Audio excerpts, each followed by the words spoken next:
শুরুতেই আপনারা যে গোলটা দেখলেন, আসলে কিছু সময়ের জন্য মনেই হচ্ছিল যে এটা আসলে কোনো বিশ্বকাপের কোনো একটা ম্যাচ আমরা দেখতেছিলাম।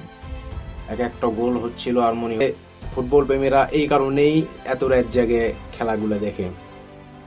গাও ঝমঝমানো একটা ম্যাচ, গাও শিউরে ওঠে একটা ম্যাচ, রোমাঞ্চকর একটা ম্যাচ, আক্রমণান্ত একটা ম্যাচ। আসলে বোঝাই যাচ্ছিল না কোন মুহূর্তে কি ঘটতে চলছে এই ম্যাচে।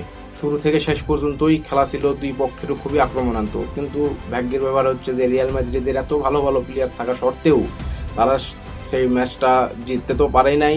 দুইটা গোল খাইছে, উল্টা 2-0 গোলে হারছে।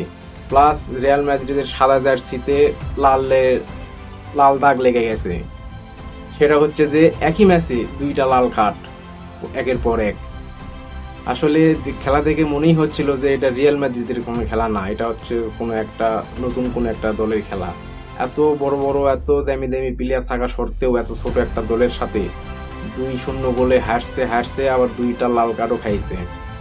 তো আসলে ফুটবল প্রেমীরা এই খেলাগুলো দেখার জন্যই অধীর আগ্রহে বসে থাকে রাত বিরাতে ঘুম জেগে এগুলো খেলা আসলে উপভোগ করার জন্যই।